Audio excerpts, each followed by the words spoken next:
I'm Robert Shelton, Executive Director of the Tostitos Fiesta Bowl, and on behalf of everybody here, thanks for coming. My role is very brief. I'm going to introduce the gentleman to my right, Dr. Mark Emmert. He is the 5th president of the NC2A. He ascended to that post in October of 2010, following a tremendously successful career in academia. I first met Mark when he was chancellor at Louisiana State University, very much involved in the growth of that institution academically. He then went back to his alma mater, the University of Washington, arguably the most powerful research public university in the country. He grew their profile significantly, and in short, has just been a successful leader wherever he has gone. Those of us in the academy, we mourned his loss to the NC2A, but he has been doing a tremendous job for all of us in that role. So without further ado, Dr. Emmert. Thank you. Thanks, Robert. You're going to hear from, first of all, Kevin Gustowitz from the University of North Carolina. We have to think about how we look at these injuries, not assume that that injury is something minor or mild. Kevin took his medical degree from the University of Virginia. He is the Keenan Distinguished Professor and founding director of the Matthew Gelfer Sports-Related Traumatic Brain Injury Research Center and the Center for the Study of Retired Athletes at the University of North Carolina. He spent 17 years now working as a clinical researcher focused on sports-related concussions in high school, collegiate, and professional athletics.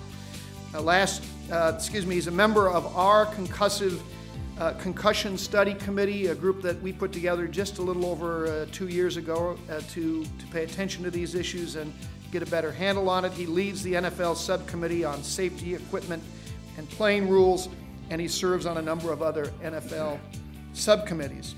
We'll then hear from Margot Patukian, who's the Director of Athletic Medicine at Princeton. We're being proactive and making sure athletes understand, number one, what are the signs and symptoms, and number two, why is it so important?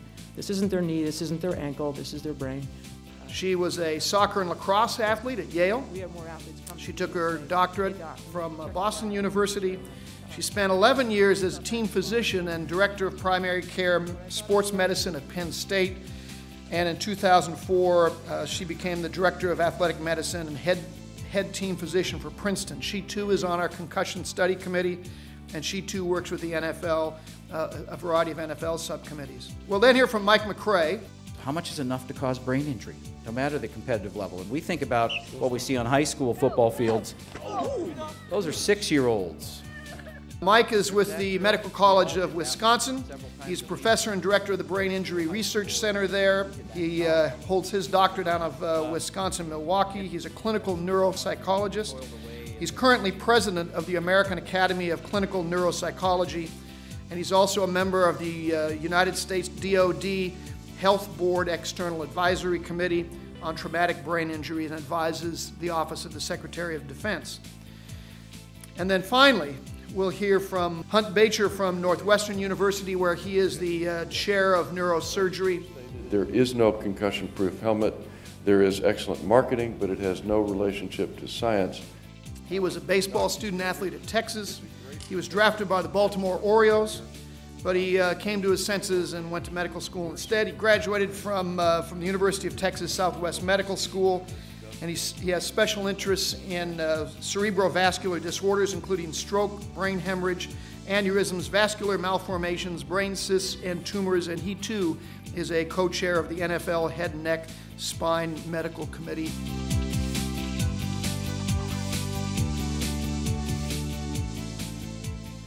If you go back and look at the history of the NCAA, why that organization was founded 105 or I guess 108 years ago now, the organization was founded, at least in part, half of the reason it was founded was because of the need to protect young men, at that time it was all young men, from injury. 1904, 19 kids were killed playing football in American colleges.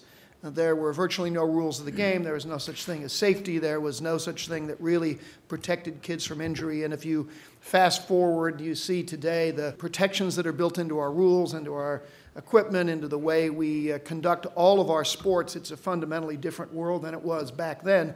But that doesn't mean we don't have issues that we shouldn't take very seriously. The questions of concussions and the impact of concussive events on young men and women has become epidemic, I think is the right word. There's still an awful lot of work to be done so that we fully understand and appreciate and know how to deal with and protect people from the impacts of these kinds of injuries. So, ladies and gentlemen, please join me in welcoming our committee. Thank you, Mark. It's really a pleasure to be here. I want to thank good friend and colleague Robert Shelton for the invitation to be here today. When he asked me to put together a panel back several months ago when we got together here in Phoenix, I said the football coaches and athletic directors really want to hear about this topic. It's obviously a challenging topic, and I think we're going to enlighten you today. I know that I'm convinced that it is a very important topic to many of you because it's rare to pick up a newspaper these days where we don't hear something about this topic. So I'm going to sort of try to help set the table here, go for about 15 minutes, and then turn it over to the rest of the panel, and then at the end we'll certainly save some room, time for questions and answers. I want to start off by just saying I'm a huge football fan. I grew up in Latrobe, Pennsylvania, which, despite what Canton, Ohio says, Latrobe is the birthplace of professional football. It's also Arnold Palmer's hometown, but I unfortunately didn't drink from the same creek that Arnold did because my golf game has never even come close to his. But I have 3 young boys. All 3 have played football. My youngest, Adam, is a 6th grader, still playing football. The other 2 sort of shift into baseball. But I'm also a neuroscientist who's concerned about this topic, and I am very much in favor of trying to do everything we can do to preserve the sport of football, as well as other contact sports. But as I've said, unfortunately, we've seen a lot of headlines of late. And while I'm not going to talk about each of these, the media has sensationalized this injury in many cases, tried to turn it into something that perhaps it really wasn't, and always wanted to point the finger at someone, at somebody. But even college athletes move concussions into the courtroom, and former college athletes with all these class action lawsuits, both filed against the NFL and the NCAA. This has to be an important topic for everyone. But my favorite headline is this one, and I will tell you that the media can do a good job. I think they're helping to educate the general public about this, but removing the word ding and bell ringer. As we listen to football analysts today, many of whom played the sport of football, emphasizing that we can't trivialize this injury. Some of you may have seen this, April 30th, 2012, so this is about a week old. Sports Illustrated feature article on Chris Owusu, who played at Stanford. And just to highlight a few points from this, for those of you who don't know, he was downgraded about a year ago, I think projected to be around a 2nd-round draft pick, but went undrafted this year, but picked up as a free agent by the San Francisco 49ers, his former coach, now Jim Harbaugh. But really emphasizing the point here, due to his repeated concussions during his collegiate career, that if we're taught to work hard, we will reach this goal, but will he? More important, or more to the point, should he be? And again, this article highlights that currently there are more than 1,000 former and current players and plaintiffs against the NFL, claiming that the league failed to really adequately address this issue years ago. And this came across my email yesterday, and I'm sure this, for those of you who haven't seen it, it startled me. Ban college football. There's going to be a debate next week on Tuesday online. I was asked to join the debate. I will not be joining the debate. But arguing for the motion, Malcolm Gladwell and Buzz Bissinger, who wrote Friday Night Lights, and many of you know Malcolm Gladwell, a very established author, arguing this motion to ban college football. And then against this is Jason Whitlock and Tim Green. And I can tell you that if I were to join this debate, I would be joining Jason Whitlock and Tim Green, because we should not be trying to ban college football. We need to make it a safer sport, and need to start at the youth levels and work its way up. But I was surprised by this. And then my last quote here before I get into the substance of this, but an interesting quote from the proceedings of the 17th annual meeting of the American Football Coaches Association, just emphasizing for more attention to be paid to this. Sports demanding personal contact should be eliminated after an individual has suffered a concussion, meaning proper evaluation, management, and a sound return to play decision. 1937.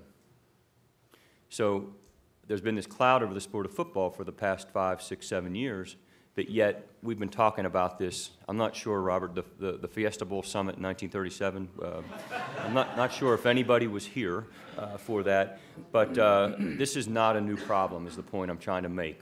So, Concussion 101, just to kind of set the stage here. Concussion is a brain injury, and we need to talk about it as such. Athletic directors need to talk about it this way. Coaches need to talk about it this way. We can't trivialize this injury by calling it a bell ringer or a ding.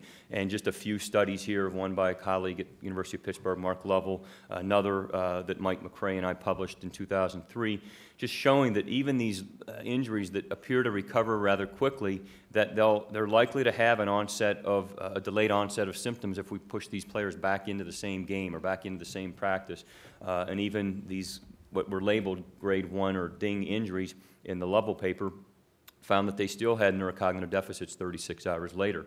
And we no longer grade concussions. And the reason here is that concussions, we can't grade them at the time of the injury. It's unlike going out on the field and looking at this athlete with a suspected ACL injury, and we perform a few tests out there on the field and say that ACL is gone, and we know he's out for 6-7 months. This is a concussion, or this is an injury that we need to, the symptomatology, the duration of those symptoms dictates this. And you can see from the shaking brain here that the brain is rattling inside the cranial cavity, and regardless of how hard you're hit, the brain's going to move inside the cerebrospinal fluid that sits inside the cranial cavity. And which leads to my next slide, that there's no such thing as a concussion-proof helmet. So if you have an athlete that has a history of concussion and you want to try to find a concussion-proof helmet for him, you're not going to find it. And if you have a manufacturer that's telling you that they have a concussion-proof helmet, ask them to show you the science, because there is not one. I can tell you that we've been testing these helmets with our NFL committee that Dr. Bacher and I work with. We've been studying them independently at the University of North Carolina. They do a wonderful job of preventing catastrophic head injuries. 99.99% of the time, a helmet that is tested and meets the standard, the NOXI standard, will prevent skull fractures, and they'll prevent more focal injuries or rupturing blood vessels, which we occasionally do see. We see about 10 or 12 of these a year, typically in youth athletes. But if you think about this, over 6 million football participants a year in the NFL, I'm sorry, across the country at every level, they do a great job of that, but they do not prevent concussion. And this is the reason why, as you can see, that even to put a hard shell over top of this, you're still going to have that movement of the brain inside the cranial cavity, regardless of whether you put something over it or not. So we can continue to try to develop work with the helmet manufacturers, and I promise if you watch that long enough, you'll get a headache. So we'll switch gears here in a minute. What we need to be emphasizing is properly fitting the helmet, wearing it appropriately and strapping it down appropriately, making sure that it's in good condition and certified. And I understand we're talking to primarily NCAA Division I, II folks here today, but I'm sure that you put on the heads of your players, your athletes, the best helmet available. This is also hot off the press, though. While I've said that they don't prevent concussion, we have ones that we believe, based on the laboratory data as well as the on-field data that we capture using on-field biomechanical analysis, that we can begin to grade these. And Virginia Tech has done a very good job. They've been the leaders in this area for the past few years of creating, similar to what we have with the automobile industry, a 5-star rating system. And just as of, this literally came out 3 days ago, and in studying 15 different helmets, and the Riddell 360, the Rawlings, which Rawlings now, they were manufacturing baseball helmets forever, and now they're back on the football market and doing a nice job. The Rawlings Quantum Plus and the Riddell Revolution Speed got the 5-star rating based on the analyses, and also a number of other very good helmets. I only have the 5 and 4 stars up here, but you can get onto Virginia Tech's website and find this rating system. And again, they're not suggesting that they will prevent the concussion, but they perhaps do a better job with the locations, common locations of impacts that collegiate athletes and high school athletes sustain to do this. So what are some of the short-term risks of mismanaging this injury? And you're going to hear about this as Margot and Mike and Hunt go through their lectures. But why is this so important? Well, the first thing is just getting athletes to admit that they've had a concussion. Mark mentioned the concussion committee at the NCAA put together a few years ago, and I could tell you the #1 debate that we had around that table, which was a group of physicians, athletic trainers, policymakers at the NCAA level, some coaches, is that if you tell an athlete that if they sustain a concussion or a suspected concussion and they're done for the day, they're going to continue to try to hide it. And that was the #1 debate. And there were physicians that were concerned about that because they're the ones who have to go up and answer to the coach that, you know, I think he may have had a concussion. Well, we need to know, did he or didn't he? That's what the coaches are going to want to know. So we have, what we found, though, after 2 years of this and tracking this, is that there has actually been an increase in the reported incidence of concussion, which sounds like a bad headline, but it's a good headline because it says that we're catching more of them. I honestly don't think there are more concussions being sustained on our playing fields today than were being true concussions than were being sustained 15, 20 years ago. I think that the awareness and some of the policy that's been put in place at the NFL level, the NCAA level, and now the National Federation of State High School Associations is making a difference. And we're seeing, I think we're closing the gap on the unreported concussions and the reported concussions, and that's not a bad thing. But we have to be concerned about worsening post-concussion signs and symptoms, risk for repeat concussions. Data there are numerous studies that have shown that once you've had that first concussion, you are at an increased risk for the next one. Once you've had 3, you're at about a 3 to 5-fold risk of sustaining a subsequent concussion in the next 3 to 5 years. And the data, that's fact. And so we have to manage these things better. We have to think about how we're managing the student athlete in the classroom as well, because there are challenges that are created there as well. And then the long-term risks of mismanagement. Again, just ignoring these recurrent concussions can lead to post-concussion syndrome, increased risk for depression, cognitive impairment, dementia, and then of late there's been a lot in the news about chronic traumatic encephalopathy. I think that what you'll hear later is that while we certainly need to pay attention to this, we have not fully connected the dots to this to say that this number of impacts leads to this. I think we've maybe jumped the gun a little bit early on some of this, but we have to pay attention to it. And so these are just sort of decreased quality of life issues that we need to be aware of. Margo is going to talk more about this, but I really want to credit the NCAA with taking this seriously 2 years ago when that committee was formed. This is one slide that came out of those meetings and those best practice recommendations April 29th, almost exactly 2 years ago to the day that these recommendations were put in the hands of every NCAA institution, saying that they needed by August the 1st to put in place an emergency action plan, a concussion policy, and made some pretty strong recommendations. And as you all know in this room, that it's tough to get mandates because they have to be voted on by the membership. And I learned an awful lot about the politics of the NCAA through some of this, because I just thought it would be easy to say this is how it's going to be done. But a lot of pushback on some of these. But just the last 2 points here, I think, empower the athletic health care provider, meaning the athletic trainer, the team physician, to have the unchallengeable authority to determine management and return to play of any ill or injured student athlete as deemed appropriate. The recommendation being that no athletic trainer or team physician should be hired, fired, or supervised by a coach. And there has been a shift in this direction, even in the absence of the mandate. Accountable coach should not serve as that primary supervisor, and I think that this will lead us in the right direction. There's been a lot in the news, and we have our Center for the Study of Retired Athletes that I direct at UNC Chapel Hill has published a number of papers looking at studying over 3,000 former NFL players. We've published papers looking at the increased risk of depression in athletes with 3 or more prior concussions. Also looking at the increased risk of something called mild cognitive impairment, which is a precursor to Alzheimer's disease in former players with 3 or more concussions, as opposed to those with no prior concussions. It's hit the news, and again, even though I've been sort of at as one of those that are researching this and trying to get the message out, I still am a proponent of putting policies in place that will preserve this sport of football, because I think there's so much positive that can come from this. So what's the concussion solution? And I have been using this slide to illustrate sort of how the research has evolved over the past 15 to 20 years on this topic. And For a number of years, we've done conducted a lot of work looking at what is the outcome. So this is the right-hand side of the concussion equation, tracking how an athlete performs with their symptomatology after an injury. Neurocognitive function. Mike McCrae here on our panel is probably the country's leading expert in this area of tracking neurocognitive function, and all the putting in place baseline testing programs, balance testing, which I spent a lot of my time working on, and then looking at the chronic effects. And I think we've done a nice job of putting tools in the hands of clinicians to better manage this. And Margot's going to talk about how she recommends doing that as a team physician. I, about 6-7 years ago, said we need to shift to the left-hand side of this equation and better understand the biomechanics of this injury.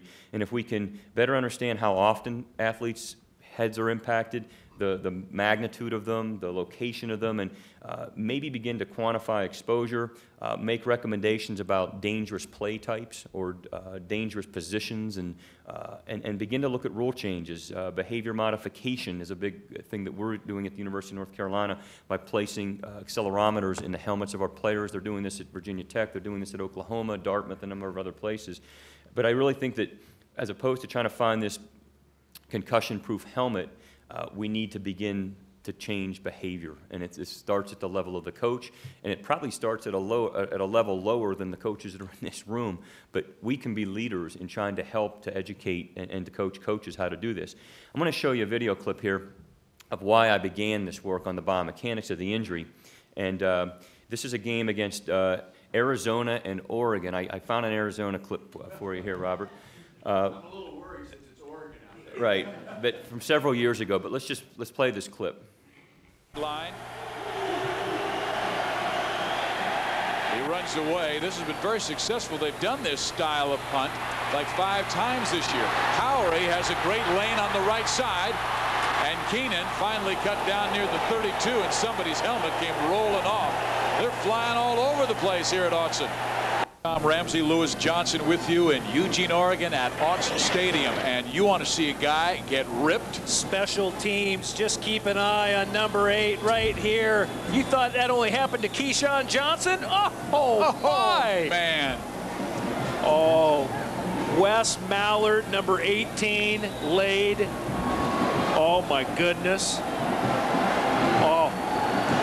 Michael Jolivet got it in the jaw. You want to play special Wesley teams? Mallard really slammed.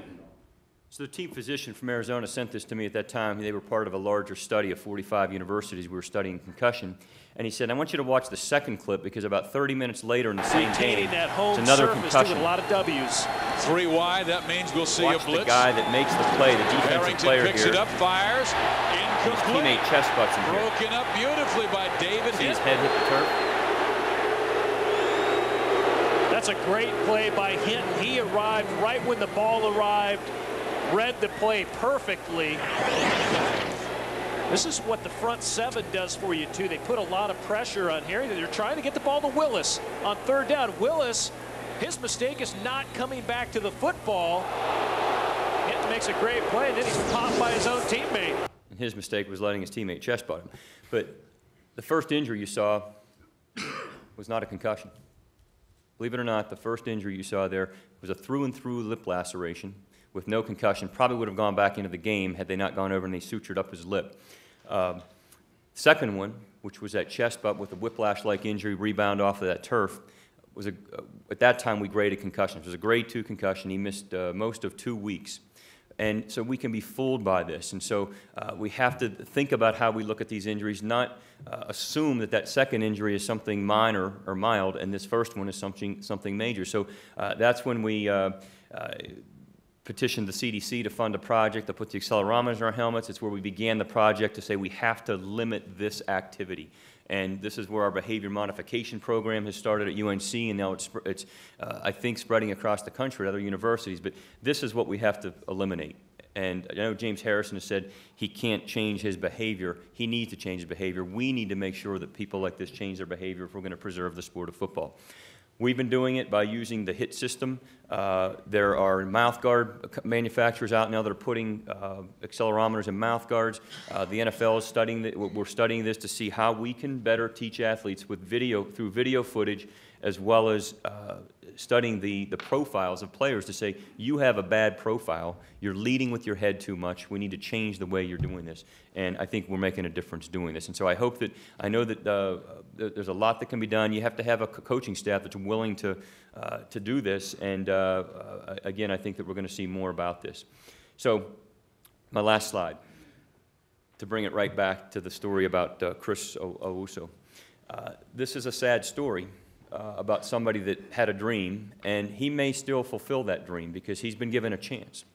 But the last sentence or the last paragraph in this article talks about this bright young man that's prepared himself to be to go to medical school, and he answers when asked about the increased risks with unblinking eyes and a smile. First, he has those doctor's clearances, so he feels comfortable that he's made a good decision. Second, he loves the game. So it's this competing demands here, competing issues, if you will, that have led us down this path, and I think that we all have a responsibility to try to make sure we're doing this right, to help preserve the game, but also provide an opportunity for a young man like this to fulfill his dream, but make sure that he's doing it safely. So thank you very much, and I'm going to turn it over to Margaret. Good morning. I want a really pleasure to be here. And Dr. Shelton, thank you for the invitation. Kevin asked me to talk a little bit about policy and also education. And that's a little bit of a tough act to follow, certainly with Kevin speaking. But what I thought I'd try to do is give you a little bit about the basics and how to implement some of these policies that we have related to concussion, and then talk about education in the sense of, what are we trying to, what's the information we're trying to get out there, to whom, who's our target audience, and what are some of the barriers in terms of this whole concussion question. As Kevin mentioned, and as I think everyone in this room knows, there's been a huge culture change in the sport, especially football, but certainly in all contact sports. You have to be kind of hiding under a rock not to be aware of all the things that occur, and we're seeing it everywhere, at every level, and then even certainly with yesterday's news.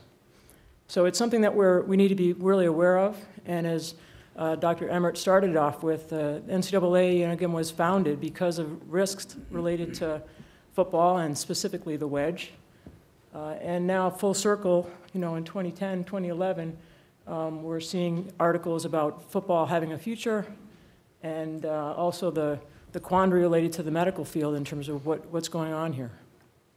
So it's certainly important, and when you think about guidelines and turning them into policy, I think it's somewhat confusing. We have a lot of guidelines related to concussion. Prior to 2001, there were probably 30 or 40. Then after 2001, there was a group, in the international group that met in Vienna.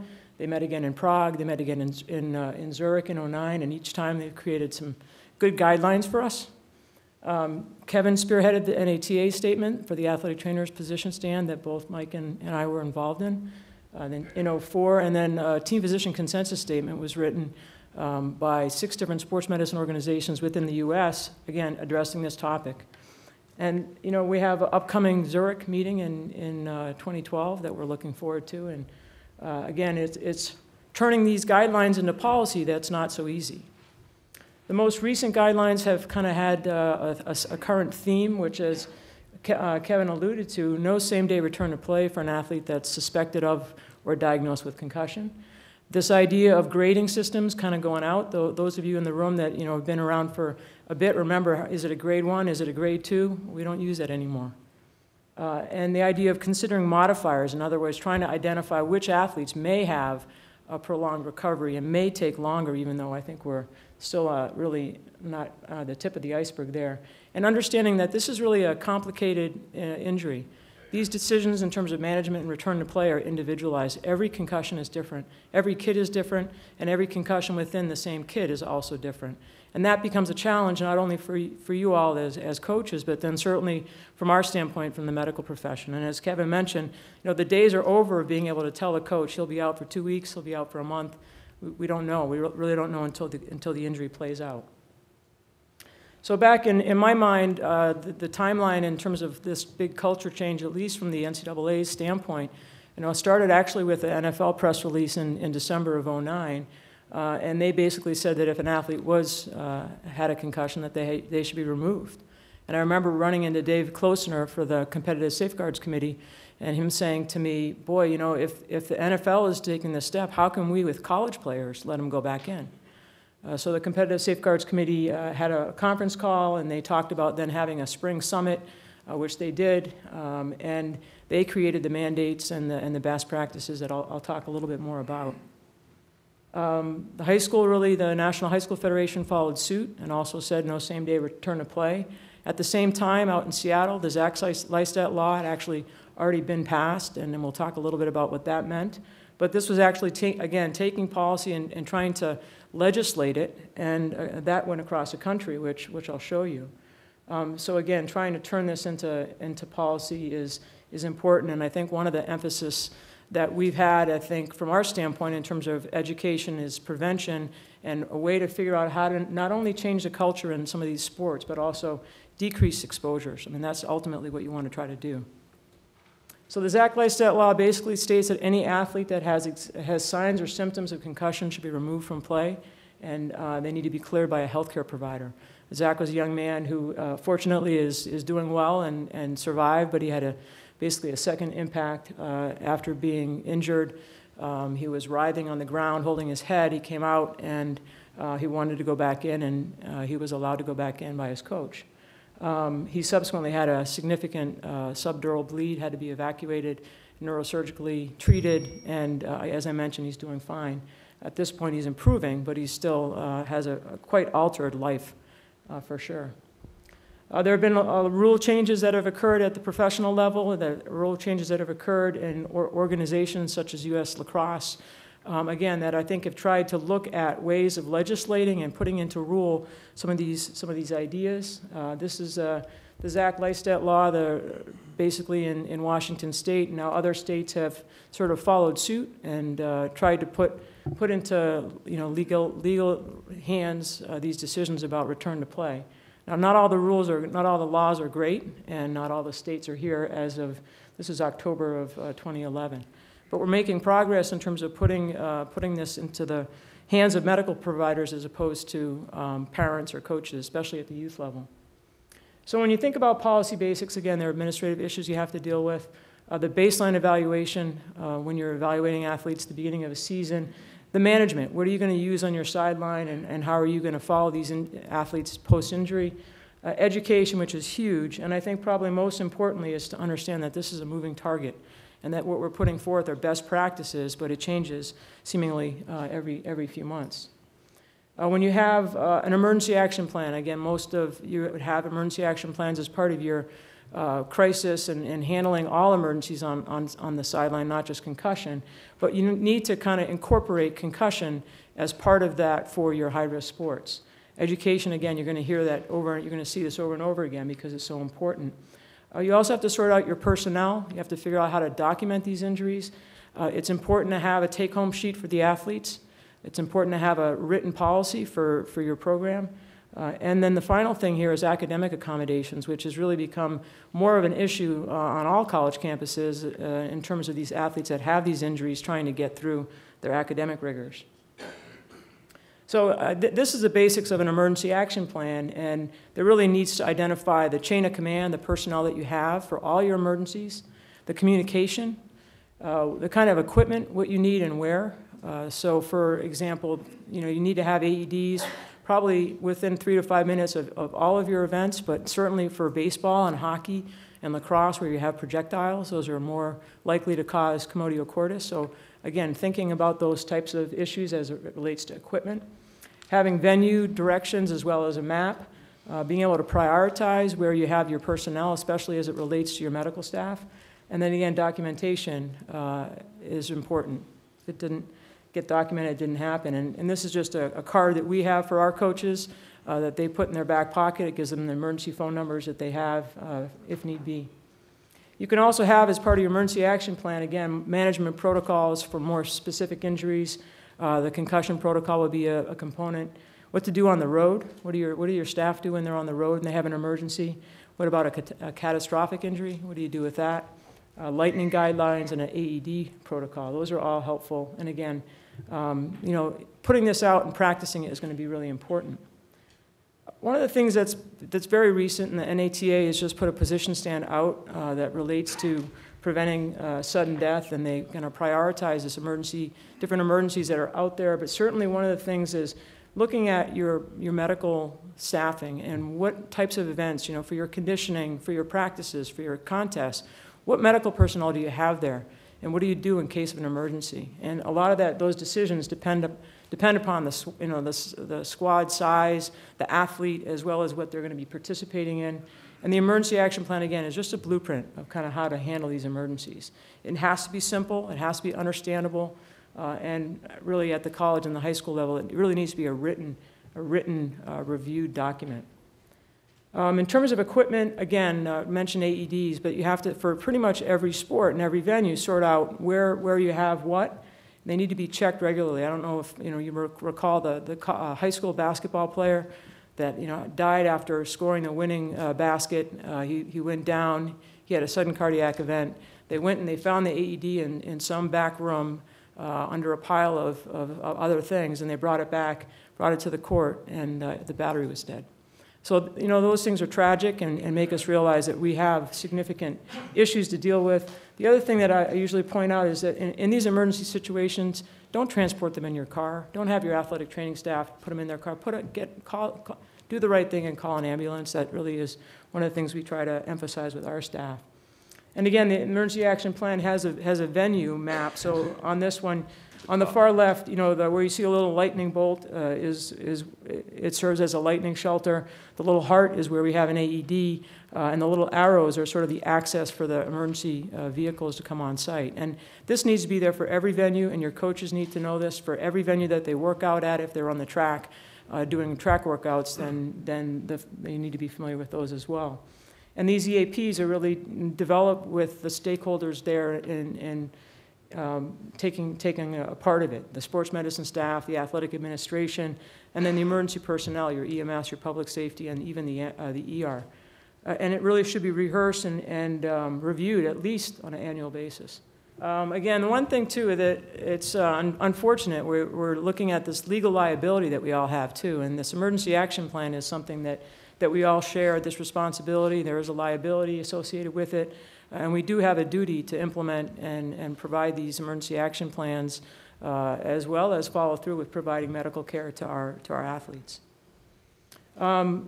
With the emergency action plan as it relates to concussion, the only thing that I want to sort of point out is that you have to think about this idea of location. So most of our concussions, we don't typically send our athletes for a CAT scan unless we're worried about a bleed, right? So, and typically the level of